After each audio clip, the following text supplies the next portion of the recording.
Seigneur, je viens te rendre grâce et célébrer ta fidélité.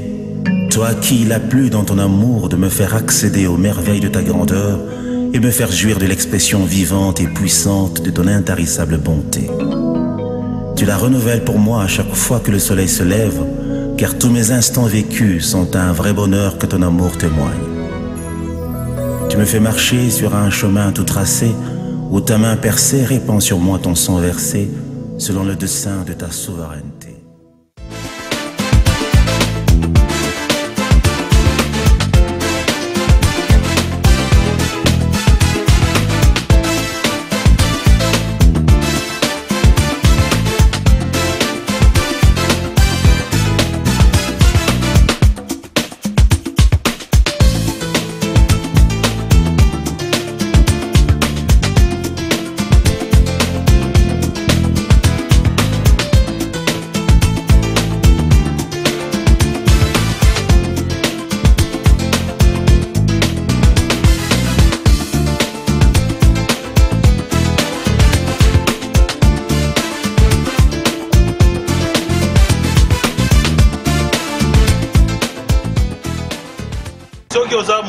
Ce sont déjà 7e jour. Vous allez vraiment béni. Pour le 7e jour, nous commençons à penser pour Amen. Parce que Nzambe a commencé la histoire de l'eau fait ça. En tant que chrétien, ils ont devoir de reconnaître créateur et non créature. Parce que tout ça a tendance à tout ça mingi ba créature alors que tout comme ça. 7e jour, 7e jour, et puis 7e jour, on a représenté Jésus. Bien aimé, peut-être que fatigué. Au 7e jour, c'est vraiment l'importance. On dirait que le Seigneur s'est reposant. Alors c'est le jour où il nous a dit à nous, tout qui nous s'est réuni pour nous bondir ensemble. Nzambe na pesi bino mbote na kombo na Yesu. Yesu Kristo azali mobateli pe mosungi ya bomoi na biso. Na bandi eleki bambula mwa mingi. Tolandaki mateya otosaki ya liboso na titre ya les chrétiens et le travail. Ba o bazaki possibilité ko zongo balandaki na yebi ke moko na moko asungamaki na ndengo nzambe akwai kosunga ye. Bongo lelo to sala cassette na biso ya mibale to DVD na biso ya mibale. Yango wana liboso to bandango tika to kwa kobondela yo pe pozo landa ngai o kwa komi ko sima motema na yo ko vane pa yo zala kati ya kimia po to kwa kobondela elongo. Nzambe tata to kumisi yo po zali mokonzi. To netoli yo po yo bongwani te, to kumisi yo po zali lelo lobi pe libera na libela. Kolo yonde mo pisi so pe na bombo ni mokona lelo, yonde muto lingi to ka kote ya liloba na yo. Yango na tata na mitiki na maboko na yo. Nga nazali nani? Nazali mutu pamba, nali instrument ya pamba o zali ko utiliser. Maloba onga na ko bimisa nkolo. Na lingete tata e kwa ko uta epai na yo, po ete kwa ko simba mitema ya bana na yo. Mais nyonso ya incrédulité, nyonso ya désordre, nyonso ko bima, oyo satan ko chapoza malamu te. Kolo to ali ko bebisa yango au nom de Jésus-Christ le roi. Ezala musika na biso. Nzambe yo oyo lobelaka peuple na yo, tikete ko akoloba po ete bomoi na biso esungama, ebongisa masusu liboso na yo. To élever yo tata na kombo na Yesu Kristo ozali mokonzi. Pe mobikisi na biso nde to bondeli boye. Amen. Merci ndeko na ngai ya mwasi. Merci ndeko na ngai ya mobali. Epai yo ozali nayebi kolekisa na yo ntango pamba te mpo liloba na Nzambe soki ebimi ebimaka mpona kosala effet. Ntango mosusu okoki komituna lobi bongo ndeko nga oteya biso ye azali nani, kombo na ezala nini? Ngai kombo na ngai ezali Gérard Kazembe Kachama. Nazali pasteur na église Mont Sinaï na kati ya ville ya Aachen awa na Allemagne. Balingami matia na biso ya lelo tokobana na mwa introduction. Na bandi biso toyebi tolobaka ke toali kotama na mokili awa grâce na Yesu Kristo. Tolobaka ke tobatela mibeko zomi oyo Nzambe apesaki biso po tokoka komona mokolo na suka. Mais na kati ya mibeko zomi wana eza na bamibeko oyo totia na kati ya motema na biso oyo tobosanaka te na ntango nyonso. Mais quand na kati ya mibeko zomi wana eza na mobeko moko ya monene oyo tobosana na bato babondelaka nzambe te, tobosana yango nzambe atiaki na makanisi na ngai eke nakoka koloba ngo lelo na kati na mateya oyo mpo yo okasi komi rappele okoka kotia en ordre commandement wana oyo tobosana. Lelo soki otuni mutu brusquement olobi ndeko yebisa na kati ya 10 commandement na mutu na yo sikoyo commandement nini moko to mibale okoki koloba, okoyoka mingi mutu akoyebisa yo koboma te, kolula mwasi moninga te, tosa papa na mama mpe bakotanga bamibeko mosusu na kati. Mais ezali rare oyoka mutu atanga na kati ya mibeko zomi ya nzambe 7e jour oyo nzambe alobi ke to sanctifier 7e jour. Donc to pesa valeur na 7e jour, to pesa valeur na sabbat. Soko respecter 7e jour te ezali ndenge moko na mutu oyo abomi parce que dans les soum et na kati ya 10 commandements. Soko respecter 7e jour te ezali ndenge moko lokola mutu oyo aboyi kotosa papa na mama. Na kati ya Bible, soko totangi na mokanda ya Exode, chapitre 20, verset 8 à 11, wana Moïse, nzambe asolaki na ye kopesa ye 10 commandements po ayebisa na bana Israël. Na kati ya ba commandement apesaki bango commandement moko oyo tobosani oyo nauti koloba. Alobi boye, Moïse, yebisa bana Israël. Basala misala na bango nyonso po bamilesa bakipe mabota na bango basala nyonso pendant 6 jours basala ba ouvrage na bango nyonso. Mais 7e jour mutu moko asala eloko te, mokolo wana ezali mokolo na ngai nzambe. Mutu nyonso esengeli na ye komi concentré mpe kobondela kokumisa ngai nzambe. Mokolo ezali mokolo moko yali sanctifié purifié mpo na ngai nzambe. Wana ndenge nzambe alobaki na Moïse ayebisa bana Israël. Wana ezalaki na Exode chapitre 20 nauti koloba verset 8 à 11. Sima na ngai kobakisa susu na Exode 31 verset 12 à 17, na bandeli Exode 31 verset 12 à 17, abandeli susu koyebisa bana ayebisi susu epai na Moïse koyebisa bana na nzambe bana Israël. Yebisa bango ke bazali na 6 jours ya kosala misala na bango nyonso tu. Mais 7e jour, il y a des mokolo oyo mutu akoki kosala mosala mosusu te, il y a des mokolo ali sanctifié pour na ngai nzambe. Pour na ngai moko nzambe nasalaki mokili na 6 jours. Makambo nyonso tu na 6 jours. 7e jour, ezalaki jour ya repos. Ya mona yebisa bana Israël, bango nyonso bakomi reposer na 7e jour, mais na repos la bango ni bakosala. Kaka kokumisa ngai nzambe ko sanctifier mokolo wana. Eloko wana ekozala eloko na kangi ona peuple ya Israël boko bana ko salela yango ti libela na libela a perpétuité bona salela na ba descendant na bino tout bona salela bona ko ba salela mo ya somo alobi mutu oyo ako sanctifier 7e jour. Cela veut dire que nous avons sabbat. Nous avons commis ça dans le temps. Alors ça, mais c'est ça, nous avons puni de mort. Nous avons puni de mort.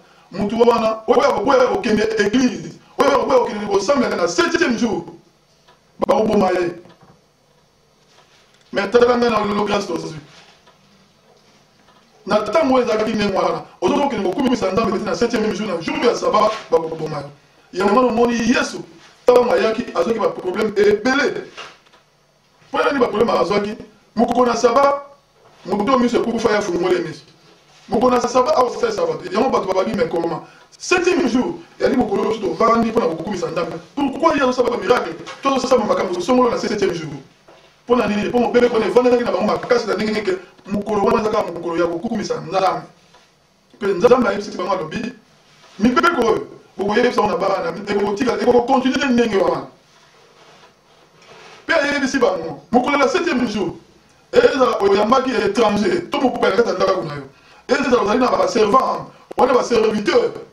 Mukolo wana mutu nyonso tout mutu otika na validité, il faut que le komisa nzam.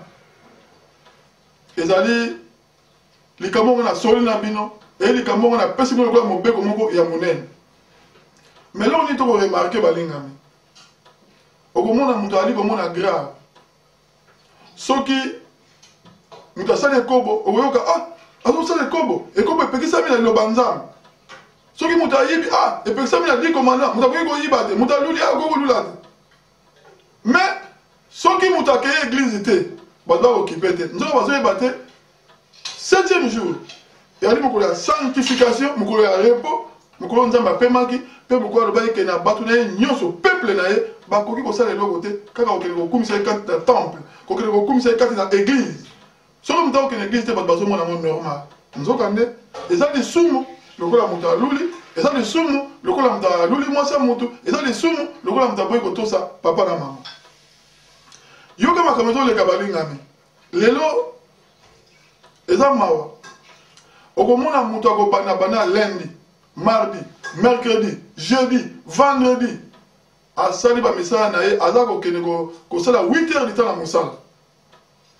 Awa parce même ba heure supplémentaire. Mais ce qui est commis dimanche, mokolo akende kokumisa nzambe. Oyoki mutu ayebisa alobi non, nasali mosala mingi, nali fatigué. Week-end yango tokomi dimanche il faut na pema. Na osala eloko te. Nzokande mutu apesi yo makasi, osala mosala pendant 6 jours. Ezali nzambe. Bon siko pour que kokumisa mza apesi yo makasi, obali kopesa ye ba prétexte koloba na moyen te ozali fatigué. Mais soki nzambe alobi akanga yo, apesa yo malade, alembisa yo, osala mosala te. Osala mosala mondenge. Et puis na 6 jours que nous sommes ça, na ndenge na sona mokili awa ezalaka temple to osala ngo 8 heures du temps. Au moment la mutu akeye église azongi na ye, pardon ake musala azongi na ye asali 8 heures ti même samedi. So to sali 8 fois 6 et le voilà 48 heures. Oyo mutu okene musala pa kwa komilesa. Tant mutu participer heure supplémentaire asali même comme 50 heures. Mais dans l'église, même dans bateau ba aucune église. Muta aucune église, aibi ke ba na 11h, ba aussi ça na 13h.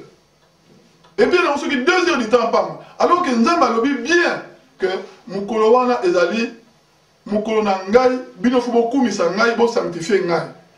Mais ezali kama okama que mais tant que ne musa poto ko komilesa, to ça la 8 heures du temps sans tolérer. Mais tant que ne pas sanctifier nzambe. Na 2 heures de temps ya pamba, so 2 heures et demie. Et ça m'a mingi, même pour na bato dans l'église. Mukolo ya sanctification, mukolo ko komisa nzambe na yo. Mutazo ke na église. Yekuta ko ke na église na banalité, pour ba na 11h, matin ba na midi. Na 11h wana l'église ba na, l'heure wana ya zo siko bisi pa ke na église. On a l'église de Banda. Tant que comme à côté de Malamote, à l'autre na libanda. Tu vois, on a passé la ligne à côté. Soit l'animateur et Sili. Na sima on a ba témoignage ba communiquer à l'alerte. À ça bima quelque chose bis, avec sa voiture accueillie. Tant on a le papier que oui, na tu ko sanctifier nzambe ko kumisa nzambe, oza ko kumisa nzambe. Na musala oyo kendaka. Osala ka 8h obima ka 20h. Mais na maloba ya nzambe, pas que no kumisa nzambe. Pour 2 heures et demie à Pamba, on va vendre. Au moment où pasteur a sauté, il a sauté la Bible. Ah, il n'y a pas de mini.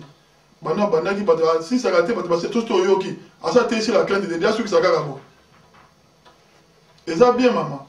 Et ça bien, papa. Mais oui, mais Bekoana, et ça me beko pasteur, Nzambe muta lobby na yo, que ne ko sanctifier mon colonel. Normalement, sont tout dans la logique. Le fait que nous avons 8 heures par jour. Normalement, ce que vous savez, c'est que vous avez pendant 8 heures. Mais tout ça, c'est la semaine mobile.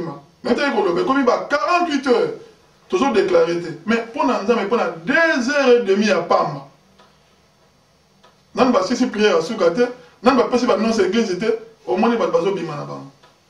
Et puis, les camarades, il y a au moins à côté de l'église. À la carte de l'église. Bali ko intercéder, bali ko banze, ma va yo kamate. Portable levi. mutaji portable limina libana ke ake so libana ti asisi ko so la zongi waza ko sakana nzambe waza ko kumisa nzambe te frère Mombaya moni passe ayi minze momo kitoko allo téléphone tolinga ngo mingi mais apesi message frère Mombaya apesi bato ko balanda allo téléphone ebebisi makambo ebele na kati ebisi mon numéro la na mateya téléphone eleli atiki mateya bimi eza lokola moto oyo esalamaka te na mokili babengi yo na président de la république bovandi bozosola na ye téléphone eleli otelemi obimi otiki président avandi ese okokosala yango te mpona osala yango epai ya nzambe mpo ozomona président oyo ya mokili oyo aza na nzambe na valeur koleka nzambe yango osalaka yango soki oyebi valeur ya nzambe oza kosanctifie nzambe mokolo wana jamais soki portable eleli okozwa portable obima esalamaka te mwana nzambe ezwa mayele nzambe ya moto basakana na ye te nzambe ali moto bapesaka ye respect epuis monimi oza monimi bapesi mibeko bayebisi yo ke 7e jour eli mokola kokumisa nzambe soki osaleli yango te eza lisumu mais eza mawa okomona mwana nzambe asali mosala ti ekomi samedi chef azotuna na compagnie alobi nani moto alingi kosala expérimentaire eyali obligatoire te balobi nani moto alingi asala dimanche mwana nzambe moto alibosa akotombola mosala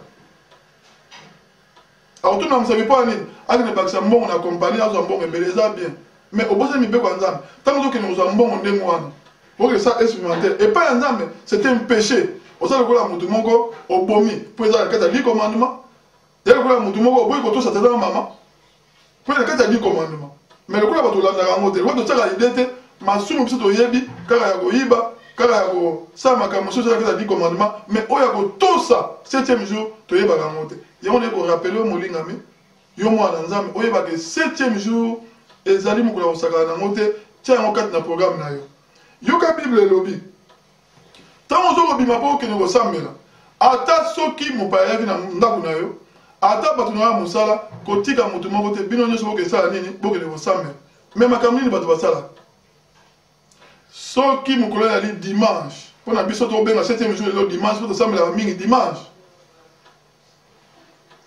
soki akoyamba bato akokende église te mpe après église azobenga bi sœur Alphonsine église elekaki bien bono oyaki te mama te nde nayaki te mpo na yambai batata mwasi na biso bayaki ozosala masumu mpo tata mwasi bible bina mopaya oyo aye na ndako na yo okomema ye na église soki moto ali kokende église te ezala tata mwasi ezala noko tika ye na ndako yebisa yeke nakei na église mpo nalingi masumu epai ya nzambe te yali mobeko oyo apesaki nga ifo na sanctifie 7e jour kende kosambela soki ozongi okuti bango na ndako soki bango babi biso moto ali bato tolingi nzambe fo tokende bokende na bango mais kozongisa nzambe nsima te otia tata mwasi na bino liboso otia ndoko na yo liboso esalamaka te osali misala ya mokili tititititi 6 jours ekomi 7e jour papa tokende église mama tokende oh non nalemi mingi oyo tokomi na weekend bo nazosukola ndako na nga nakopansa ndako na nga ezala propre ozopréféré osala masumu cela veut dire ozokipe na misala na oyo ya ndako ke okipe mobeko oyo nzambe apesa epuis mobeko yango il faut tobanga na mibeko oyo surtout balobi yango normal mais soki otangi na exode 31 kuna ndenge balobi yango eza na kobangisa balobi bien moïse yebisa bana na israele mutu oyo akokende kosala mosala na mokolo wana mpe aboyi kokende kosanctifie mokolo na nga mutu oyo ozala puni de mort ndeko na ngai yo moto okende na église tala na mbula moko lokwa yaka na 52 semaines yaka na 52 dimanche okendaka na église combien de dimanches par an ntango mosusu okendaka 4 dimanches par an 48 mobimba okei te oyebi 48 wana okei te ya nini yali 48 péché eza lisumu so oke kosanctifie liloba ya nzambe te oke kosanctifie nzambe te c'est un péché donc 48 dimanches okei te 48 péché yango na oyoka bato ebele oyoka bango azoloba lobi oyo bino bato bokendaka baeglise nga na kambaka bino baeglise oyo baescro wana tout selo na malongo ezalaka kuna nga nakenda eglise te me motema na ngai eza peto nga na motema malamu nasala masumu lokola bino te frère sœur yo moto olobaka makambo wana mpo okendaka eglise te ozala motema peto kolekaka bato bakendaka eglise yoka na kati ya 10 commandement oyo lobi otosaka nanga yebiso lelo ke otosaka nyonso 10 te otosaka peut-être 9 10e wana oyebisa yo lokola okendaka eglise te dimanche nous surtout on a compté le la masoum pour na uti ko yebi ça peut rappeler que moto ko ne ko sanctifier mon konanza mete ya li ndenge mo le moto a yibi le moto a bomi le moto a luli donc le ko kenda gate ko lo bagate ko za motema peto oza motema peto te parce que chaque dimanche au sala la masoum a on a DVD oh so bo dans dimanche on a église te au bâcher sur les sous moussous donc ko lo bagate oza peto te et puis là comme la carte na église bato qui est dans l'église, bato qui est dans l'église, bato qui est biso lisusu pasi, bato ba ko nyoko la biso lisusu mingi. Na ndenge nini? Église ta mozo ki ngo sanctifier nzambe na yo. Oyebi ke mutu azali ba ko benga ekombo nzambe, ali mutu ali kolo ma kamunyos. Bakina ko sanctifier nzambe mutema likolo te. Bakina ko sanctifier nzambe na désordre te. Il faut bon ça programme na yo nyonso tout na kati ya 6 jours. 7e jour ta mozo la muka.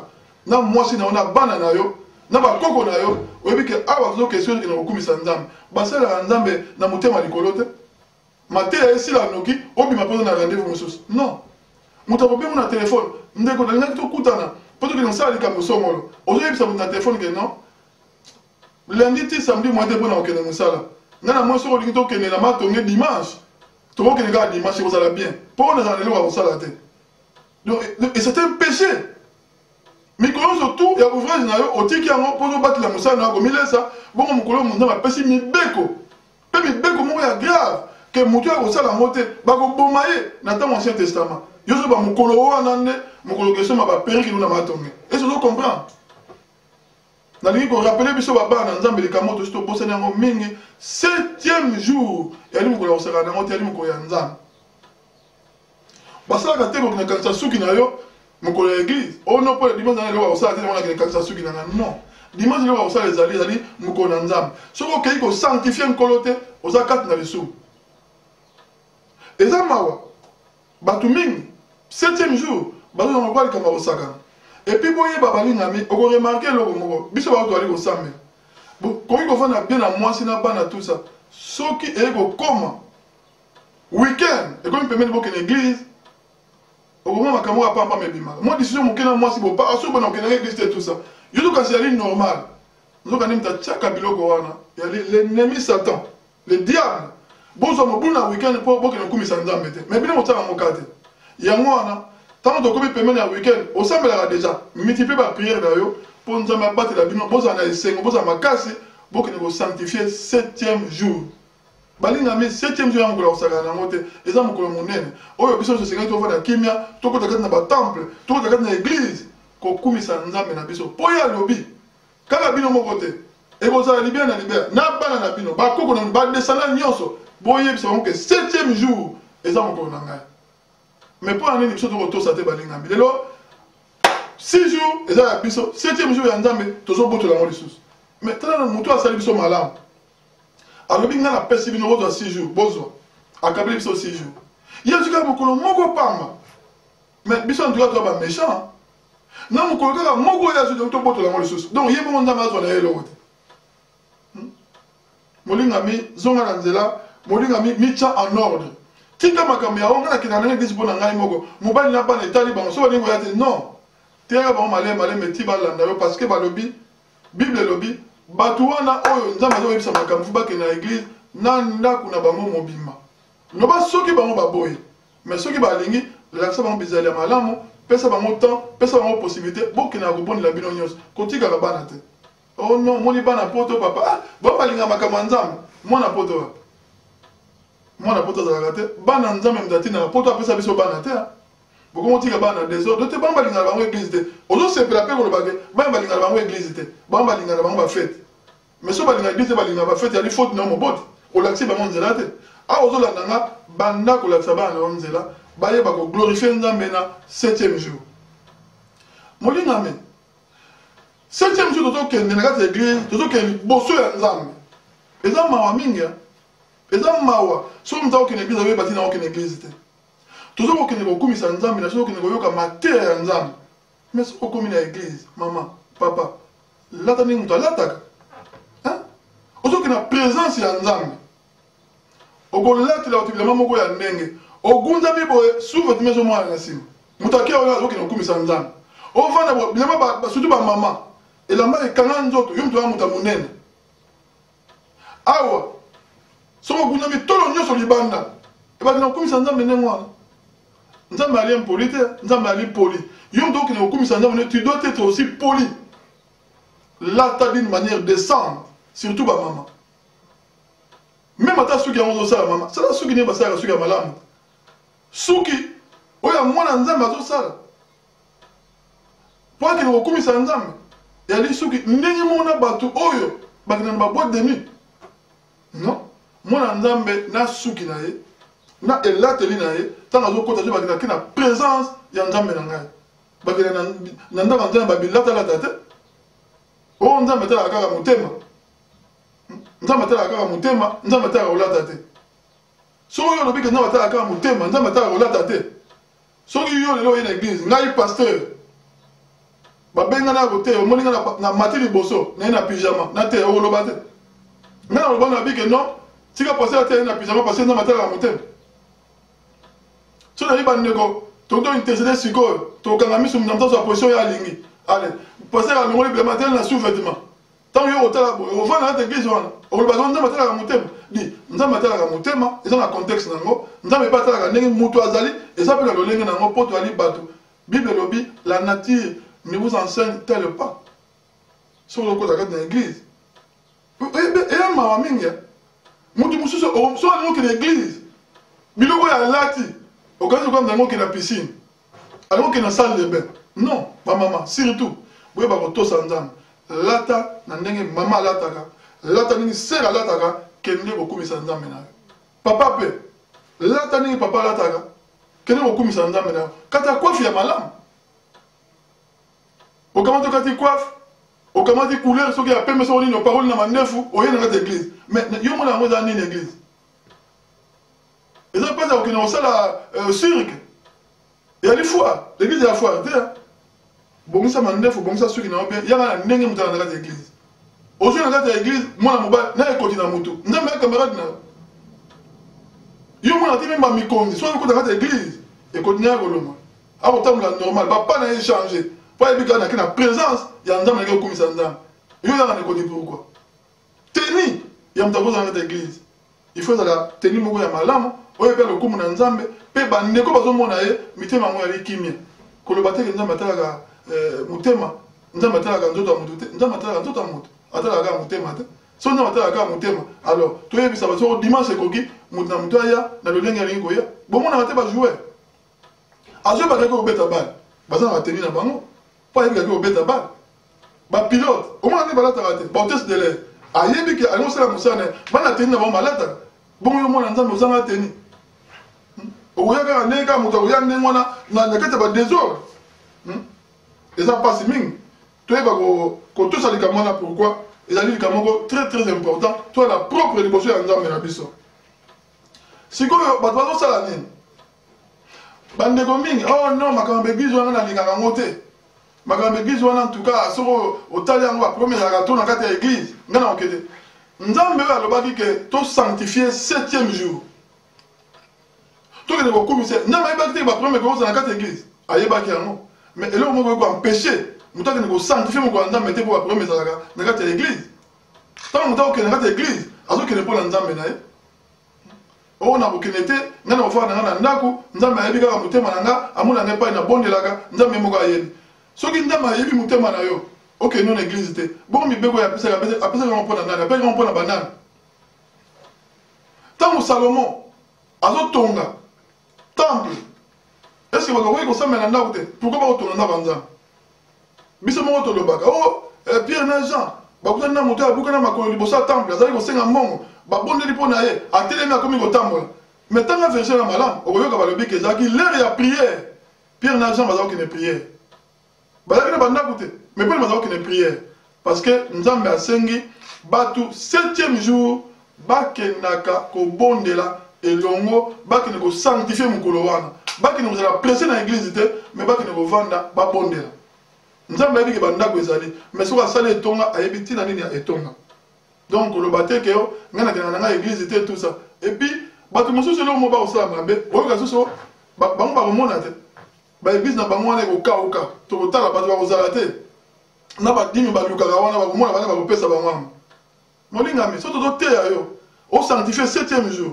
tokoteya yo otika koloba o baprome elingi na kati ya église nake tokoteya yo mpe ali mibeko na kati ya 10 commandements de Dieu balobi na motu nyonso to ali mwana nzambe 7e jour asanctifie yango akoki kosala mosala mosusu te kaka kokumisa nzambe yango tozopesa yo conseil yango tokoteya yo ntango ozoloba ona okenda baeglise na bango te baeglise na bango ekokauka ndeko makambo nzambe ali soki olingi ozwi soki oboyi ovandi yo oloba so baeglise ekokauka estce soki yo oye na église te soki yo oye te na église ozoboya okende na église estce yo ozali nani yo moto olesaka nzambe ubi olatisaka ye mpo soki oye te moye nzambe aya na église eza te mpo ale te alati te bato na église ntango babondelaka oyokaka bango na nsima ya priere na suki ya priere balobaka ngo tosengi bona nkombo ya Jean-Marie tosengi bona nkombo ya Clément yo ozali nango Clément owana yango Jean-Marie owana yango soki sœur Alphonsine okenda nango église yango te mais biso priere ntango tokobondela na suki tokosambela au nom de Jésus donc yo oya oya te priere na so epai ya nzambe ekokoma kaka mais tozoteya yo tolingi obanda koya tolingi olandaka mpo obikisa bomoi na yo bato mingi lelo balobi église tokende kosala nini badima soki na omimona pasi komona pasi te ali mobeko ya nzambe totia yango en ordre ntango bakoloba na okende na église kobondela nzambe mpo ya mobeko ya nzambe yo ozolinga te ozopesa baprétexte ozospike makambo na yo ndenge yo moko olingi mais ntango okufi so nzambe azwi molimo na yo bato bazoloba nini o bobenga bapaster baya koteya bato bazoloba nini bobenga bapaster baya koteya bato bazoloba nini o no tosambela mpe mpo na ye mpo nzambe ayokela ye mawa akoti na lola balingami yoka bapaster oyo bozobenga o no baeglise na bango baproblème ezalaka ebele tout ça mutu ntango aza na bomoi alingi koyena baeglise yango te baproblème ezalaka ebele mais mutu wana akufi sikoyo bapaster baya kobonela to baya koteya ekosala nini mpo na mutu asa akufi oyo alingaka église te epuis mingi na pote pato ali avant bakende kokunda motu na cimetière église ezalaka wana babi ale bokende kobondela bosambela avant bakende kokunda motu bato mosusu bana doctrine moko ya erreur ya mabe okoyoka o non tozobondela sikoyo epai ya nzambe tosenga na nzambe alimbisa masumu ya ndeko oyo mpo akoka kokota na lola balingami mutu mpenza mutu azali mpenza mutu église oyaka te makambo nzambe olingaka yango te bongo sikoyo makambo nzambe olingaka te église oyaka te okomaka kutu te otiaka nzambe tembe olingi kolanda makambo nzambe te me mokolo oyo okufi bamema o na église bakende kosambela mpo na yo estce ozondima mpenza ke soki okei bake kosambela mpo na yo mokolo oyo okufi nzambe akoyamba yo yali doctrine ya lokuta yali doctrine ya lokuta moto ayambaka yesu ntango aza na bomoi soki moto asa akufi ata bosambeli nini mpo na ye akomona nzambe lisusu te batili yesu na mokili yesu nzambe alobiki natili mwana na ngai yesu na mokili mpo motu oyo akondimela ye azwa bomoi ya seko estce motu asa akufi akokondimela yesu akokondimela yesu te wana eza doctrine ya lokuta yo motu kaka okende église oyeba mokolo kokufa lokola bakotana na bato na église kosambela mpo na bango avamaki na okunda bango église yo kokende ozasi na ntina te mpo na église yo bakokotisa yo na nko na ndenge nini ntango ozali na bomoi balolinga okende église te ntango okufi bazokotisa yo sanke bato baloba elingi olobake ntango bazobenda yo eza lokola ke tozokotisa ye na église na nko azali na bomoi alingaki te me tokosambela mpo na ye na nko azali na bomoi alingaki kosambela te makambo ya nko epai ya nzambe esimbana nango te eza doctrine ya lokuta ata babonde nini mpo na yo lokuta okomona nzambe te bamonaka nzambe bandimelaka nzambe ntango oza na bomoi bolanda likambo malamu balingami kozela te yo moto okendaka église te kozela te soki okufi bamema église komema nzambe akokonte yango te lere yango oyo bongola motema na yo na mibeko oyo otosaka wana bakisa sikoyo oyo ya kosanctifie 7e jour eyali très important olingi kokende église te otosaka nzambe te olingi kosanctifie 7e jour te ntango okufi bato baza na fleur baza na fleur bazotia eye bazokoma na fleur yango ke son âme se repose en paix yango eza maladi ube moto akokompene mama yokoma ame ya moto ayaki ndumba moto ayaki moyibi moto molangwa escro akufi ale bino boyeba koloba o ke son âme se repose en paix wana kochola mutu eza kochola mutu ya kotombe vigilance mutu wana pota baza na kati ya mokili awa amene ezalaki ya mpe te mpo mutu azosalaki ndumba azoyiba azomela bangi azokende kosikoke bato aza na basi partout akozwa mwasi oyo aboti ne bana mibale atiki akobala ye te akozwa kuna aboti bana mitano atiki akobala ye te abalaka basi te abotaka na bango ndenge wana mutu wana akufi oyo nzambe ekanisela ye tala bana ebele aboti na mokili motema ame na ye emi repose na mpe azali mutu akokende kota kati ya tourment akokende na moto akomona nzambe te ame oyo pekende orepose na mpe ame ya mutu ese reposaka mpe eyali mutu atanga na bomoi andimeli yesu lokola mokonzi mpe mobikisi na ye eyali mutu oyo aza kotosa mibeko ya nzambe akotosa 7e jour akendaka na eglize banda azalaki na bomoi mokolo akufi ata bamemi na kati ya eglize changement yali te mpo alinga eglize banda kala mais eza te mutu oyo afandaka nde na ndako molango emasanga escro parise moko akufi na yebi te mokende na kolobo nzambe tata moko yebi mitema bato yambai mais motema nde toyebaki yango banda awa na kindomo azalaki kosala toyebaki yango moto akindumba mwi bazali koyeba toyebaki ayaki vole motema nde tokende sala yango toyeba yango mbala boni mpo bible elobi bokoyeba mutu na misala na ye misala ya mutu aza koyiba mutu aza kosala kindumba mwasi na basi ebele mobali aza kochange basi lea nyonso tu tozoyebaka amene ya mpe te yango azo se trouble na makambo ebele mais bafleur tokenda nango ya minene wana ezala nango na mosala moko te balinga ezala na mosala te babiloko tokomaka wana l'église telle demande au seigneur que ton âme puisse reposer en paix ezalaka baécriture ya pamba tobebisaka mutu oyo alingi ndeko na ye alingi ndeko na komi reposer en paix bateyaka ndeko sikoyo mpe wana ebana na ye sikoyo ntango andimeli yesu ti abali okende église na ye ti mola kokufa bamemi na église mpe wana ekokonie ti na lola mpe ekozala oyoki molingami 7e jour yo moto olinga mosala lokola alekaka mosusu eza mabe te mpo okwa komilesa bongo posani nzambe apesaka mosala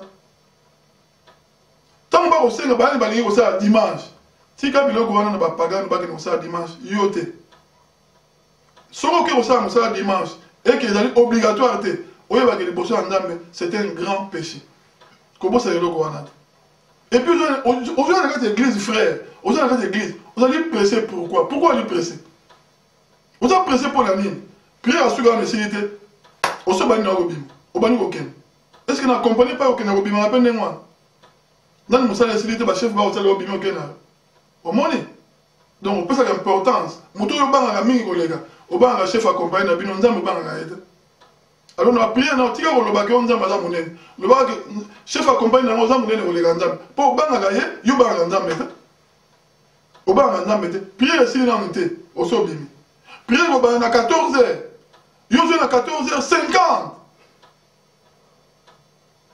mais mosala ekobanga na 6h30 ozokobana mosala na 5h50 avant soki 30 to avant 40 minutes mosala ebanda mais ozolobaka yo olingaka nzambe ozobaka otosaka nzambe nzoka nde chef ya compagnie na bino otosaka ye koleka nzambe priere na 14h ozwa na 14h45 même na 15h10 oyo ndongo nakendaka na aka pusu nakomi nayoka te esili nakei mpo eloko ya monene ezalaka koyokama te name te soki eloko ya monene ezalaka koyokama te motu oyo tala ekeseni nakei priere motu alobi ke nakei priere na motu alobi ke nakei kosambela nakei kopriere eza différent motu akei priere akokokenda kota kotalaka ne azokende bakotera nde balinga bakosambela mpo akei na priere na église azotala bato mais motu akei kosambela ayaka na l'heure bakoti ntango babali bo bandeko tokobondela mpona boye azali ye mpe abondeli bandeko tokosenga nzambe boye ye mpe abondeli bo bandeko soki tokokumisa nzambe ye mpe ti mateya aza na kati ayoki mateya atie esili ayoki batémoigne soki bakolia lambo bale bekomi ti na suka bakommunike basali priere ya suka mondimi abimi ye wana nde mondimi mais moto azokoya église ebaka 14h ye azoya na 14h50 bazopesa banonse sangi kuta esili asi abimi ake na ye wana aza kotosa nzambe te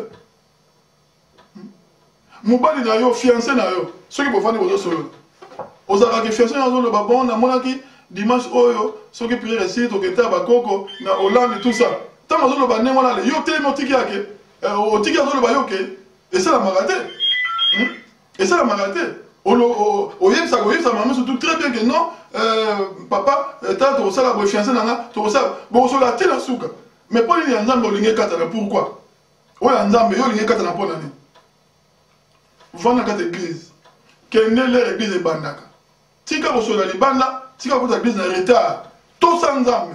So même ça qui nzambe 14h comme la carte église. Sambela malembe. Ko sambela mutema likolo likolote. Passer ça libosa zoteya. Yo kanga Bible. Ah yepe, asa expliquer kita. Asa expliquer ça le bagi. Boni otunisa ba du pa maboue. Ko le ça o l'air pa. Non. Et ça on le salaire te. Yoka inspiration en nzambe ti na suka ne aussi la malam. Tant aux zongi, aux zongi na kimia, makam église nyonso, au participer à la prière, peut aussi se mamer tout malam. 7e jour balingami. Et ça mon kola osaka na moté. 7e jour, il y a dit kola osaka rendez-vous te na l'air ya église. L'air ya le belé, au kola osaka rendez-vous na yo, na tamo oyo, aussi si ko sambela et sili, le kola ke prière aussi ça na 17h, au lobby na ndebo to kuta na 19h. Tant au bima. OK, vous sortez de mon malam. Bosolo li pe esi on a kimia mais yo pesa mutu rendez-vous na l'air ya église que na aucune église pour na rendez-vous na mutu terre est-ce que vous voyez que mutu que na kuta na ye et de la yo et de la ye bozo kuta na parce que nzamba lingi botambo pour nzamba lingi bopema molinga mi 7e jour zongi sango na makanisi na partir à lelo pour le to komaka ko 3e jour yesu a sekui. Mais je veux circuit et aller bien. Mais hier souvent on a le 3e jour. Hier on a dit mon sous ya 7e jour. Si on a sauvé en 7e jour, et puis ça confusion te. Il y a une Bible commis. Et puis parce que belé o yoga bango non, tout ça le bandeng wana, ndenga parce que normalement le 7e jour ali samedi. Te. To compter on est to compter mon kona lelo. Si on va le bien citer les jours de la semaine, on va autant à premier jour lundi. Donc sur autant lundi mardi, mercredi, jeudi, vendredi, samedi, dimanche. Et ce quoi, 7e jour. Ce qui fait 7e jour, il y a bien aussi la mot tilelo. Car samedi, gloire au Seigneur. Les comme tout le thème, la casse à Wazali, oh yeba 7e jour, et ça mon qu'on a yoté, et ça mon qu'on a été, et ali mon qu'on a nzambe. Ce qu'on sait, ça rend samedi, gloire au Seigneur. Ce qu'on sait, ça rend dimanche, gloire au Seigneur. Mais il y a là qui ali 7e jour, ce qu'on tosi à monter, ou ali mon tout le monde a tant ou yakala. Normalement. Na la ndenge ozola ndanga ya yo mo ozoyeba ba dimanche mono ke na église te soki ezali na ntango ya ancien testament kanisa mbeso okufa ya combien d'années mbeso okufa kala po bible elobi na exode 31 moto akokende na église te moto akosanctifie mokolo wana te sera puni de mort yoyebi mikolo boni okende na église te ba dimanche boni oyo ovandi no na ndako olokende église ozozwa théâtre de chemin otie Ozoka personne était ah c'est Marguerite n'engagez dimanche on met les gars qui m'ont été oh les gars qui parlent ah maman tika théâtre ya mnanyo yo babimisi na sosola théâtre va salir à mikolo la nangote théâtre ya bananyo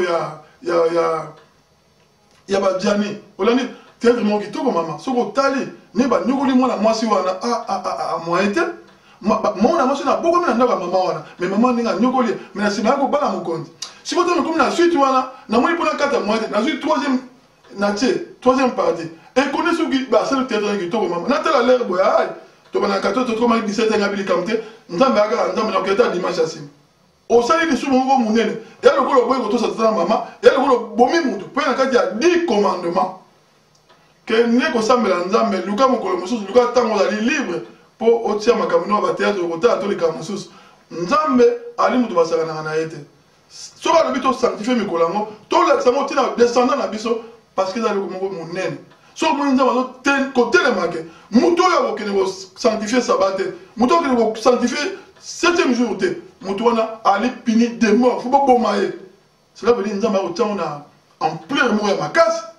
Bon, pour aller yo sœur, pour aller yo frère, au limité, que nous sommes en Nzambe, na nenge sengeli, nous sommes en Nzambe à la légère. Pourquoi? Pourquoi molingami? Musala okendaka, mutati na yote. Yo moko. Il faut aller à l'avant pour le bien okene musala. Ah, il faut aller à l'avant pour le bien okene. Mutuma ola musala yote. Mais église na yo comme po okende. Il faut pas téléphoner. Oyo ka sonite. Oyo ka sonite na José na ba téléphoner. Allô? Frère Antoine, bon mi kozo moi l'église te. Est-ce que la compagnie na bino ba téléphoner ko ba yeba que so nini ozo la compagnie mikolo. Au moins kuna po ezali mbongo moto akotelefone yo azali te ozokende mpo owela mbongo mpo milesa eza mabe te mais nayoki koloba moto oyo apesa yo mbongo moto oyo apesa makasi ya kosala mosala moto oyo asalaki kompani ekoka kozala ezali nzambe ozonéglige banda liboso kosanctifie 7e jour makambo mosusu tiango après Moi, je vais téléphone pour le 7e jour. Téléphone, je vais faire un thème. Je vais faire 10 commandements. Moi, je vais faire une église. Azobel. Toi, tu as dit que c'est impossible de faire l'église. On ne pas au monde non, moi l'église est allée. Mais on a eu comment mawa mingi maman. Et comment mawa mingi papa. Et comment mawa. Et puis plus grave encore. Nous connaissons pas que nous ressemble, que nous sommes qui nous aujourd'hui bien appelé moi dans n'a pas toi au sega pas toi samedi la ba on a ba escroc tout ça. Et ça bien, bozo sega. Mais bien peut bozo escroquer nzambe. Chaque dimanche pour que l'église et ça la masumu na masumu. Et puis grave, pour confesser la montée. Non mais pas de limite ça n'a pas dimanche dans l'église dimanche c'est mon aucun. Au confesser la montée. 10 ans au que l'église 59 fois 520 masumu. Mais on va dire mon thème pète au collègue pas de dans l'église. Au lani molingami 7e jour. Mokolo ya sanctification. Nzamba lobi to ko inculquer makambo ti la descendance na biso. Nzamba lobi to sala ouvrage moko te to ke nga pa la kokumisa ye. Mon ndimi pa ozali yom to bosana na yo kezaka na kati ya 10 commandements zongisa mona mutu. Nzamba sepelaka te ndenge koma kovana na ndako. Tellement zonga kotia 7e jour en pratique ndenge banga kosala ekobo bana ko banga okime église dimanche parce que eza lisumu ndenge moko na ekobo po na kati ya 10 commandements. Olandi molingami olandinga malamu ah musana bango bambongo ah to teya no mona na tema bambongo na teya 10 na offrande na teya 10 na offrande te eya mokona mote lelo eloko to teya ezali zongela nzela na yo ya kosambela kolinga te musala est dominé et doit 7 jours mobimba ya semaine non sala 6 jours 7e jour kene kokumisa nzambe apesa misala nzambe apesa makasi nzambe asala ke soko ozimbo yango ozwa makasi ya kolia mpo soko asisi yo makasi okolia mbongo yango te mpe okokende mosala te bana nzambe esika nyonso ozali na bandi ozolanda yo oyo ozwi bande oyo kosepelaka te okendaka eglise na barendez-vous na motema kosepelaka te ntango bakoteya to bozosambela nzambe na kati ya eglise portable eleli ozwi portable obimi okei kosepelaka nango te ser kosepela te frère yali kozanga respect liboso ya nzambe na yali manque ya respect ozoswa na président batelefone otiki président yoke ye otala président te mais ali les rois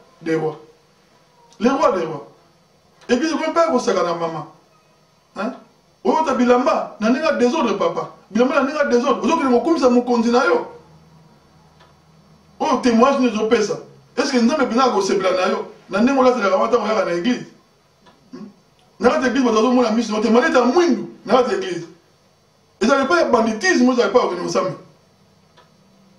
chrétien ozo na kati ya église elongo miso no bamonaka ngo te okoza lineti menata lineti oyo omoni keza lineti moko normal oyo obangisa bato te oyo na kati ya église bakopesa okiti na tala papa vanda mama vanda o non ngai na bakote wana te tikala vanda kote oyo kuna kote mpe oke otemi bazoteya bino bozosolola paster azoteya azoyebisa makambo ya nzambe yo ozosolola ser alfonsine bone mais nayebisaki yo te soki oprie esili nde tokokende kuna loko toleta prie bongo tosola ma makambo yango eza te mais ntango ozoloba ninga bozosola quand même bozosola makambo yango eza te mbongo wapi mbongo ya bilamba oyo tosomana na matonge te mbongo wana tokopesa mwa te apres mais c'est le temps passé azotala biso oyo bekokoti osambela okende priere kosanctifie mokolo ya nzambe yango wana bana boyena bango na église bokotina bana bakende kosuba nanu te eloko te soki kaka mateya ebandi soki bapriere ebandi oyo azwi bana nini balaki na bango na toilette ntango akozonga mosu ekomi koya défilé de monde ya bana mais epai okende kosona directeur epai okende kosona président de la république bana balekaka te mpo nini tokosaka na nzambe ndenge pourquoi tokosaka na nzambe ndenge wana baeglise na bino wana nayaki defo na église na bino mais namona akoni soki oya te frère oya te pane église ekomi nini 14h 15h 16h 17h 3h du temps mobima na kati église mpo na nini baninga mosusu baeglise mosusu omonaka te bakina mateya 40 minutes basisi babimi na bango di soko bato mosusu bakosaka na nzambe biso tokopie bango to bana mpe kosaka na nzambe donc esala mosala mpona kokomilisa 8h so nakeli liboso ya nzambe nasa 45 minutes nakosaka na nzambe belongo 45 minutes mpo na ngai ali ntango mosusu ntango tozoluwe nzambe 45 minutes ali ntango mosusu ntango toali kobondela nzambe mais 45 minutes okosala te tosali mateya bim mango mosusu esinaka tokokima mbango na nani 7e jour balingami ezali mokolo na nzambe Donc tu vas commis bongisa, tu vas commis ça kimia, tu vas commis ça respect, tout ça là ils volonté ya nzambe. To tika makamba rendez-vous, ya makamba mokili na bato. Na mokolo ya 7e jour. Tout ça après culte. Na bandi toyokani na bandi nzambe pena sungi biso mutu na mutu azui eloko muke okoye kozwa. Na lika na rappeler yo. Na rappeler molingami. Oya lelo zaki toujours rappeler mutu 7e jour. Aye to bosana ya moto bosana. Que son na ke église de dimanche aller pécher to bosana. Et puis mingi to yebaka te que bande ko na biso ya kala bazaki soka ke ko sanctifier nzambe te mukula 7e jour bazako boma bango. Mais kanisa to comme temps ya grâce bazo boma biso te pona ni nzambe alingi to bongisa to micha en ordre. A ozolanda nga ezama ka bele nzambe solution. A ozolanda nga peut-être avant landa DVD oyo. Aujourd'hui rendez-vous bato ba uta Belgique ba ya hôtel mukula prière. Changeant déjà. Bongisango pourtant on a aussi le yeba qui est né musus. Ah wa so sala le yebi c'était un grand péché. 7e jour ya ngwana. Na ngwana 7e jour na pesi bino balingami. Ya li pe pona ngai mo pe ne ba ko tosango ne ba ko sala mo malamu. To le ba ki pe kama bolata, to le bi kama ko tosa na l'air de la église, li kama ba portable, li kama ya li très très important. Li kama ko déranger na kata église.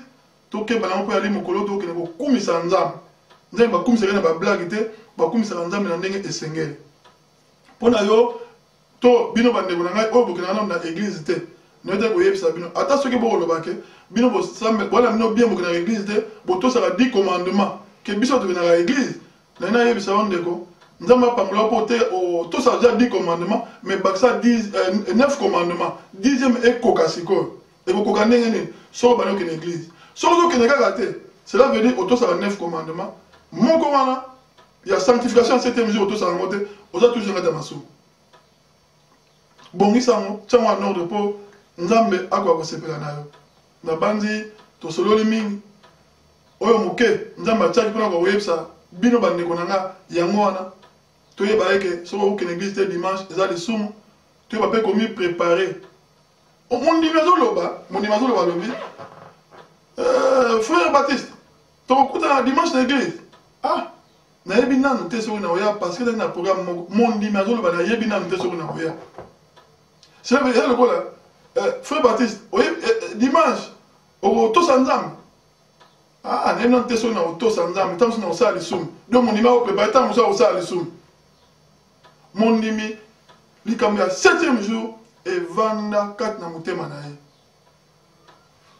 Akoki kolongola yango soki mukete parce que soka longola yango azoye beza lokola abomi mutu lelo bandima lelo mawatro mawa aye pe na mwasi na ye to na bana na ye to na mobali na ye akomi akisi ba na église bokota na bino oh papa bon yo kota te oya te a mama nana rendez-vous mo bino bokota na ka kozwa bino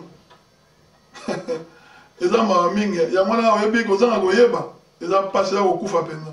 Mais nzambe alingi to yeba nzambe pa alingi ko bomate nzambe alingi ko bongisa ya momo lelo to tiki na makambo badim to tiki makambo ba offrande to lebili kama ko tosa 7e jour mokona nzambe di na kati ya ba église bokina kati ba église bazo ke na kati église au moins l'église 20 personnes kuna 12 personnes kuna 6 personnes na kati ya église mais dimanche sikoyo bima libanda otala na libanda bazo tambola combien mawa mingi tata mobimba yebaka te mama mobimba yebaka te ke fu bakumisa nzambe mpona libala nzambe apesi bango mpona bana nzambe apesi bango mpona pema ozomona dimanche na ntongo toke na piscine so tolongi na piscine toleka na McDonald mpo mikolo bana balia epi ou bien papa nango toke na restaurant mpo ifo kosepelisa bana ozosepelisa bana eza bien mais mokolo nini yango ozosalango na leli nozosalango banda liboso kosepelisa nzambe apesi yo mobali nzambe apesi yo mwasi nzambe apesi yo bana nsima na yango nde okenda bana piscine okenda bana McDonald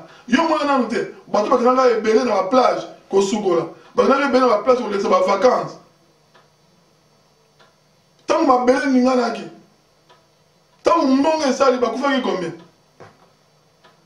yo kansi ndenge okenda wana nzambe akipapa akoningisa mabele nazolaka mabete nazoloba kaka po toyeba kotosa nzambe eske nzambe akipapa akoningisa mabele nzambe akoningisa mabele pa yo ndimaki te koyi koningisama eningisami mpe bobungi mais esengo na moto nzambe akoningisa mabele azokufa 7e jour na kati ya ndako ya nzambe eza lipamboli mpo na ye nzambe na biso akumisama oyo nalobi ngai naza na nga moto nzambe ayeba kotia yango na kati ya mitema ya bato atia yango na kati ya mitema na biso nyonso na ngai moko oyo nalobi te nzambe ayeba kosola na bato ye moko ayeba kosola na bato tokomi na suka tokobondela nzambe akoka kopambola biso Seigneur topesi yo merci nkolo tolingaki lelo korapele biso bandeko mpo tokoka koyeba 7e jour eza mokolo na nzambe eza mokolo na biso te eza mokolo ya kosanctifie nzambe mpo azali mokonzi oyo asala biso natiki mateya oyo na maboko na yo nkolo moto nyonso azali kolanda epai azali otushe motema na ye olakisa ye ke 7e jour eyali moko ya mibeko na kati ya 10 commandement ayeba kotosa yango baoyo bayei kotosa yango nkolo pambola bango baoyo bayebaki te nkolo lokola bayebi pesa bango makasi bakoka kotosa 7e jour nakumisi yo tata mpona nyonso oyo osali nakumisi yo nkolo mpona ndenge osungi biso susu na ntango oyo tika te kimia oyo mokili epesaka te okoka kopesa yango kati na mitema na bana na yo nyonso tosukisi nzambe na bomoi apambola bino epai bozali oyo aza na mato ya koyoka ayoka motema kobomba abomba mpe makasi ya kosalela akoka kosalela nzambe apambola bino.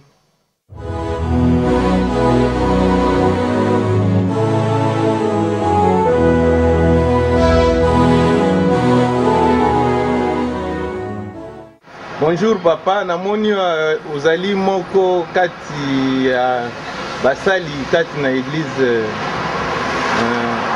Mont Sinaï.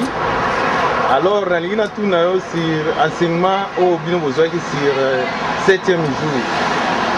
Elo oni yo koloba sur 7e jour, sur les 10 commandements bongo ya 7e jour. Nzambe azwa lokumu. Merci. Ndenge occasion se permettre de retourner à Moutounana. Moni, ceux qui ont mutu ce sont déjà 7e jour. Vous allez vraiment béni. Amen. Parce que Batu Mingi, Bayebaratine à 7e jour. Batu Mingi, ils allaient na ba commandement surtout, mais ça commandement moko oyo, Batu Bakokarate, Kosala, Pe Babosa na Gamon Mingi, ils allaient ko senti sa mikolo ya Nzambe. Amen. Donc pour na ko senti sa mikolo ya Nzambe, Batu Mingi ba négliger gango.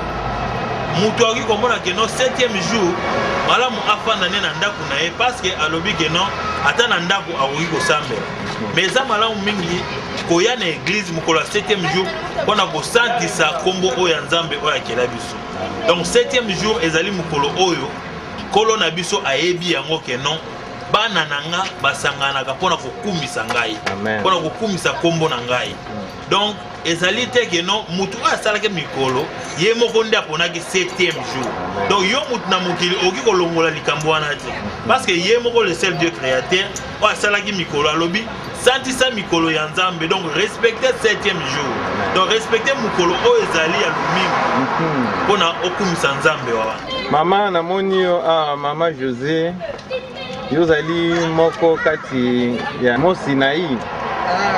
Alors, bino aussi besoin d'enseignement sur 7e jour. Na enseignement nani surtout boyebi valeur à 7e jour. Yo ko lo banini sur 7e jour. Na ko lo ba moye. Na pesi za me merci biso ninga pesi nga pe mabombo yo na ko lo ba lelo pe merci pour la mutuna ninga.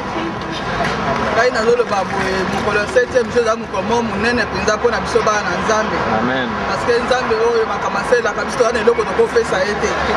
Eloko to ko sama la on na bomba na shalika poto tokumisaka ye chaque 7e jour eza mokolo na biso te eza mokolo ya Nzambe parce que Nzambe apesi biso mikolo ebelabi 6 jours bosala bino makambo nde bolingi atikeli biso kaka mokolo moko wape moko tozalaka mobimba te tozalaka mwa mokolo 3h tapa basoi 4h donc eza nango mingi te biso bana nzambe totia makambo wana mpona na mitu na biso mpo eza likambo monene oyo Nzambe na biso atikeli biso mpe koyi totosaka yango me boyko wana nde bato babosanaka yango te soki ozokende kokumisa Nzambe te eza lisumu malamu tokoyeba korespecte yango biso bana na Nzambe tosala misala na biso toti ngai nazali mama paster na kati église Mont Sinaï mais na bana 7 mais nasalaka nini nalebi biloko na nga mokolo ya poso mpo nayebi ke 7e jour dimanche ali mokolo ya mokonzi ya nzambe na ngai nakokende jamais na retard donc nasita bongisi makambo nanga toujours samedi nayebi ke natokole na kolamuka bit na ngai alika mpona kokende kokumisa nzambe na nga mpo na misala tokimaka bambangu tozokende mbangu mpona kowela kokende kuna chef alongolo na mosala te mpo okoma avant po mpona nini epa nzambe tokende na retard nzambe tope tosofe mabomo nzambe asalaka tozala nde toza lelo bo ezali ye nzambe ado ifo torespecte makambo nyonso fo tokomaka avant na église oyo ntango tolingi kobandaki tobanda biso to elongo ntango tobandakaki baange ya présence bayaka bakoyeba kombo ya bato ndeko na biso nzambe azalaki pema na ye akufaki azongaki na mokili ayi kopesa biso témoignage wana ke nzambe alekisa bikeli okoyebisa bana na nga boye ntango babandaka kiliti nga moko nzambe natina baange na nga bayaka bakoma bato oyo bayaki bato ya liboso ntango yo bamana mpe papa oyaka toujours retard yebaki baange ya présence basi bakei leo oya wana soki akomi komona yo te eza mawa mingi ekowelaka kozonga te soki oye kiliti zala na kimia akomisa nzambe no na kimia mpe osili ozwi bénédiction ya suka apres ozongi ndako ozalaka presse te ntango oya na kiliti zala motema pio otiki makambo nyonso ya mosala osalaki nyonso na ndako soki oza barendez-vous zela yango apres soki kiliti na yo esili nde oke rendez-vous soki ozokende mosala sava toko comprendre mais soki okende otala tijo na kolia papa na mama mosala nini okende oyela kokeza na ndako ndako yango tovanda yango mikolo tozwaka eloko nini alors tozala topesa nzambe na biso valeur na makambo nyonso po oyo asala biso tona eloko tokopesa te kaka lokumu nde tokokopesa na makambo ya kitoko asalelaka biso. En tout cas, merci maman passé na nyonso lobi sur 7e jour. Nzambe apambola yo. Apambola pe yo papa. Apambola pa nyonso bakoyoka yango maloba oyo ezwa pesa place na mitaba basalela nzambe na bango bakozwa foot na yango. Bibele bisa biso 1 Corinthiens 15:58 ke oyo tosala ke da pamba te tokozwa foot na biso mokona suka. Amen. Akopambola ana mokilo ya sepa akopambola na lola. Amen. Apambola na biso bana nzambe banda awa. Amen. Amen. Bonjour namoni ozali moko kati ya bana ya Mont Sinaï. Alors bino si batei bino mingi si enseignement sur 7e jour. Bino boyebi valeur nango bongo likambo nini yoko lo basir 7e jour wana. Mukolo ya lomingo. Oui, merci. On a beaucoup de batailles, ça rappelle quoi. En tant que chrétien, dans l'Anzambé, ils ont devoir d'abisso, auto reconnaître créateur et non créature. Parce que tout ça a tendance à tout ça mingi ba créature, alors que tout ça créateur. Il y a des défauts d'abisso ba chrétien vraiment à mon aîné. Alors que par révélation, j'ai compris que non, que le 7e jour quand Dieu s'est reposé, après avoir tout, en tant que moi dans l'Anzambé humain et connecté avec l'Esprit de Dieu, je me suis rappelé que voilà, alors tant que Dieu avait fait tout, pendant les 6 jours de la semaine, le 7e jour, quand il s'est reposé, donc pour moi, c'est-à-dire jour où moi et ma famille, comme Josué a dit que moi et ma famille nous bénirons l'Éternel, donc il faudrait que tu passes dans la maison et ensemble pour te glorifier. Mais évidemment, cela n'empêche pas que tu glorifies dans la mais la Bible nous a dit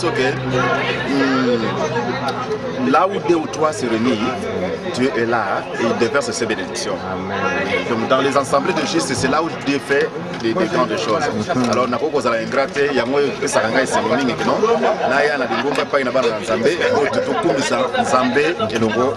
et surtout, la Bible nous a dit que réjouissez dans le Seigneur. Réjouissez dans le Seigneur. Les paroles donc, ce que va dire réjouissez dans le Seigneur, on a réjoui dans la barque. Effectivement, on sous-entend dans l'église, là où les saints sont ensemble. Et moi là, quand on me dit d'aller dans la maison de l'Éternel, en tant que nous jeunes, mais nous jeunesse, on a profité parce que je sais que David a été aussi jeune, mais il a servi le Seigneur avec toutes ses forces, avec toute cette énergie qui est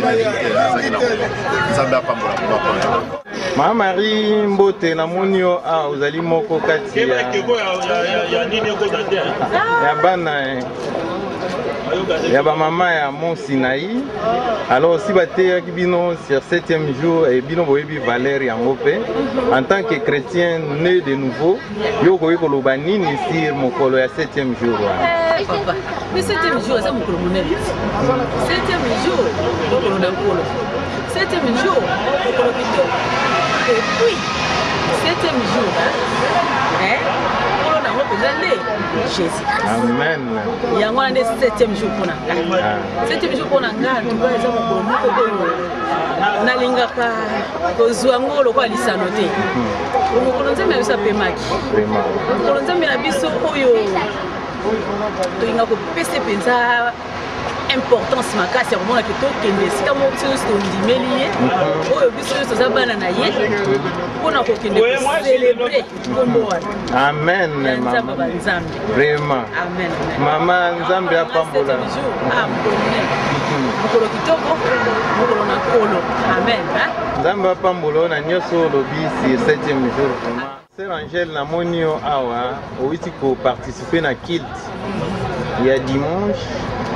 Et conseil nini oyo kopesa na batu oyo bakipaka 7e jour te bafoka donc yango ezali une des 10 commandements qui est tout santisaka 7e jour na batu oyo baparticipaka na bango na bakiti te balobaka ke basambela na ndako donc bamona valeur ya 7e jour te. Conseil nini oyo kopesa bango? Conseil nga na kopesa vraiment qu'il est très très important. Parce que total la Seigneur a pris ce la mibeko donc on est très important un petit peu pour respecter yango parce que le biso pe na somme que il est doux et agréable à de frères de demeurer ensemble. Quand c'est là où l'Éternel envoie sa bénédiction. Lorsqu'on demeure ensemble unis de même esprit, il envoie sa bénédiction. Ça peut faire qu'on reste à la maison, on dira que je ne vais pas à l'église, je vais prier seul, mais il y aura toujours quelque part où on a la faiblesse moro quelconque. Alors c'est parce que là nous avons conseillé na bien aimé au peut-être pas fatigué au 7e jour on a importance on dirait que le Seigneur s'est reposant. Alors c'est le jour où il nous a dit à nous to kende ko se réunir pour kobondela ensemble. En tout cas ko encourager mingi ba bien aimé battre maba ya koni moko et puis ça sera vraiment mototé. C'est vraiment important c'est à obéir. La parole de Dieu c'est un ordre. Nous devons obéir à cela. Demeurons ensemble, c'est là où le feu de Dieu s'allume. C'est là où le Seigneur manifeste sa puissance. On a conseillé vraiment que tout a vraiment l'importance du 7e jour. C'est très très important. Obéissons à cela, nous verrons la main de Dieu, les miracles de Dieu dans nos vies. Je bénis le Seigneur. Amen. Merci la sœur na Oyo Sotio sur 7e jour. Que le Seigneur vous bénisse. Merci beaucoup. Pasteur, bonjour. Nga naza mo mutuna moko à propos ya 7e jour. Naka oyo ke tokozala ke frère na sœur bakendaki fête moko. Ale fête yango sikoyo eumeli ya samedi ya mariage. Et humilité fête et aussi là na ba 5h du matin bongo na kawana bandeko ba kei prière te est-ce que ndengwana yolo bandenge nini na zana mutuna pe ami balé na kao bible lobi ke mwasi na mbali bakomi mutu moko bon ngai par exemple mwasi nanga aza kopikisa ngai na kende prière parce que l'obine église ya bato mangala ba problème ebele na ba église ngo donc ba problème ebele donc okende te na ba question ana nyo sotu mbale pasteur yo monde ni ya no oyo opesa biso. Merci frère nga Basile pour la question. Ya liboso ndenge olobi que bato bakendaki na fête ya mariage et si na retard na ba 5 heures moi ba ya église ezalete. Ezalika moko to mona ngo mingi na ba église na biso presque biso nyonso to biso baza mangala na kanisi eza malamu te pe ezali mawa mingi parce que loko liboso kotala mutu oyo asali ke yo na mwasi na boko akobala ezali nzambe mutu wana abongisi oyebi ke bato mingi bali ba célibataire bato mingi te basi libala te cela veut dire ye nzambe akamati apamboli bino bosali libala et puis boke pe samedi en église ba prier pour la libala na bino alors boke na fête bo vanti bato na bino mo vanti tongo lobby 7e jour ya mutu a pesa bino libala boke yite ya liboso bozali ba ingrat parce que muta pesa bino ko munene ne a pesa bino pema ya bomo ba célibataire baza mingi mais ya sali bino grâce bo balana c'est quoi sali mabe akimi bino na église donc il est très important. Les Camerounais vont profiter pour nous faire un conseil. na biso bana na nzambe na biso basali na nzambe nzambe ali moto akosakana na ye te eloko nyonso bible elobi meme na mokanda ecclésiaste likambo eza na ntango na yango ezala mariage eli bachrétien ezala ya bachrétien te yo chrétien ozo okende kuna il faut oyeba que 7e jour il faut okende na église parce que ezali mobeko ya nzambe okoki okende kosepela te et puis lobi osala lisumu parce que soki okei te na 7e jour osali péché et puis bino bato bobalani nzambe moto asangisi bino nakopesa conseil natali koloba na basali na nzambe mingi nasi namona bato mosusu bana fete ya mariage na église na bango mais oyoka pasteur epe alobi na ye bon bandeko moi lelo tofete bana toyaki na fete 18 tokomi ti 4h du matin eza kaka lokola tosi tosambeli lobi dimanche kilte eza te mais c'est grave c'est très grave ya lokola pasteur ayebisi bandimi alobi bon nzambe apamoi biso tosepeli esili lobi tokosala lisumu biso nyonso église mobima parce que eza mobeko ya nzambe soki boke église te c'est un péché sikoyo pasteur ayebisi bino to mosali na nzambe ayebisi bino ke lobi tokokende église te parce que tosali fete ya mariage eleki molai trop donc ya lokola lobi tokokende kopéché biso nyonso to bosalaka eloko wana te yo mpe mondimi ozolandanga ata mosusu makambo ndenge osalika na église na bino koloba te omoni pasteur abaninga pasteur oso ayebi eloko te non nalobi yango mpo na ndenge wana te pasteur azali motu ngai mpe nazali motu eza na makambo ebele tozwaka mayele epai baninga na biso mpo bible elobi nous connaissons tous en partie donc réponse nakoki kopesa yango wana mondimi abengi mondimi ya solo mondimi ya maloba te jamais akosala masumu na nko cela veut dire que akende na mariage avandi na ye azolia azobina na ye alelobi nzambe aye kotala l'église epai ayebisaki ye azali te ayebisa nzambe nauti na mariage donc eza le mot ya mabe frère nanga napesi bandimi conseil basalaka yango te c'est un péché soki oke kosala fete olekisi ndelo bongo boyi kokumisa moto apesaki yo grâce ya kosala fete wana mwasi na mobali so babayani bakomi mutu moko sikoyo mwasi azopekisa mobali nalingi okende baeglise na biso bato mangala te baproblème eleki trop ou bien mobali azoloba na mwasi nalingi baeglise wana bato mangala te baproblème eleki trop sikoyo mwasi ou bien mobali azoloba nakendanga kosambela me moi nakenda te mpo bible elobi tokomi mutu moko mais olobi yango mpe bien tanga bible bien bokomi mutu moko mais bokomi ame moko te ozolanda bokomi mutu moko na mosuni mais mpo na molimo moko ekosala na kati ya bato mibale te mutu na moto na ame na ye soki oyebisaki nga olobi ke non omoni mpo ngai na ye tokomi ame moko wana sava mais soki bokomi mutu moko cela veut dire na bomoto na kosalisa na yo olinga mwasi na yo mpe alinga yo mpe atosa yo bozala bomoko na makambo bokosala bozoyoka na kati ya mokili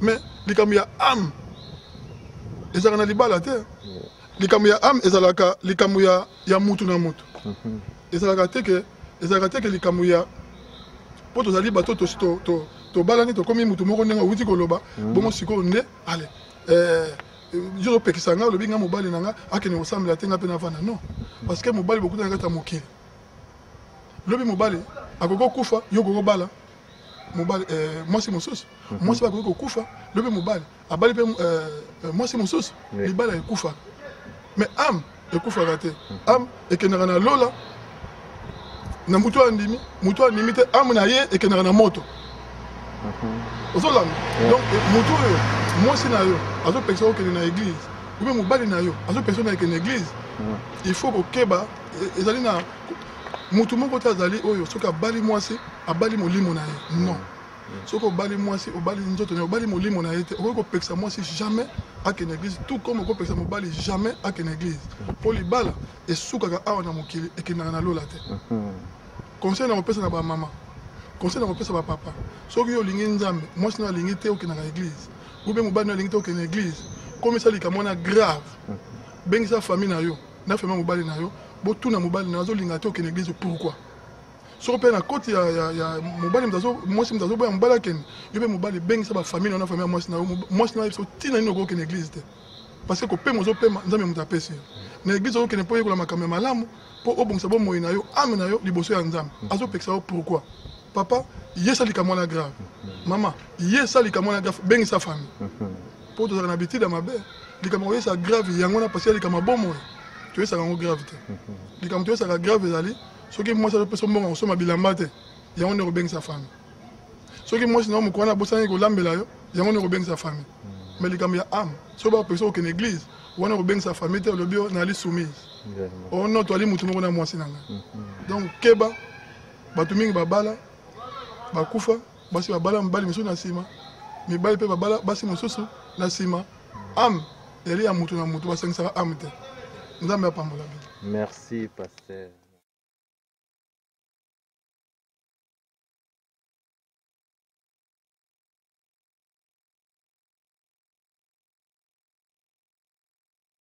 Herzlichen guten Tag, mein Name ist Hafid Boudiouane.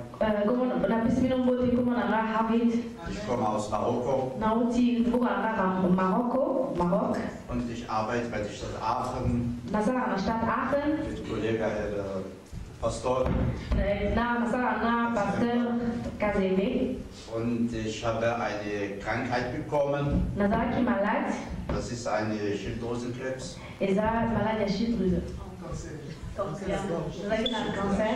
Und ich hatte sehr viel Angst gehabt zum Anfang. Und das ist seit Oktober letztes Jahr diese Krankheit. Und ich habe die Herr Dezember, also bei der Arbeit, damit der ein bisschen beten und vor 2 Monaten, da war ich beim Klinikum nochmal zurückgewiesen zum Kontrollieren und die haben gesagt, also die Krankheit ist weg. Da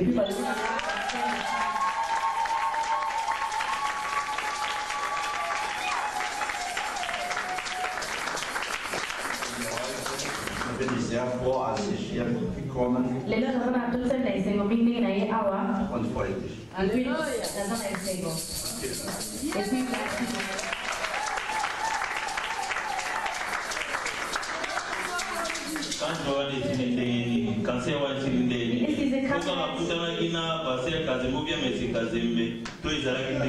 Wie ist die Krankheit weggegangen, fragt er. Die Krankheit ist weggegangen, weil wegen der Helkation Gebet.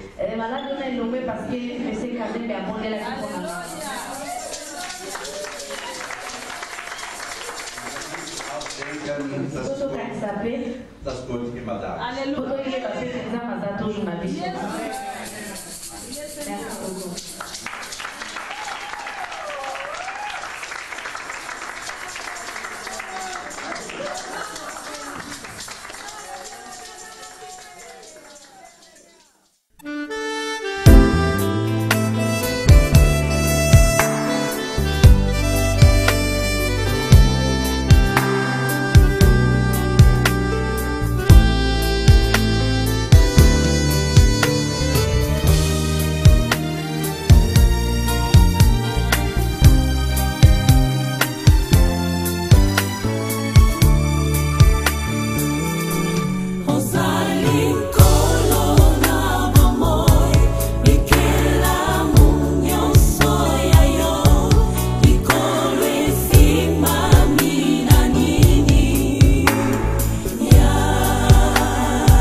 asa mokonzi mpe abongwanaka te. Adonai Shilo yo motema na biso, yo za nkolo, nkolo na bomoi.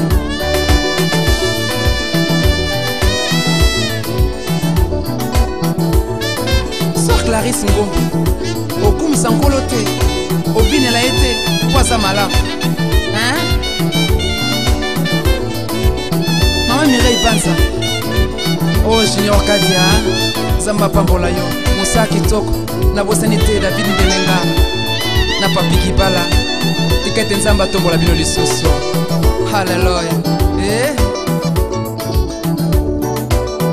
asanzambe obete eta mololo te ata mololo toyoka te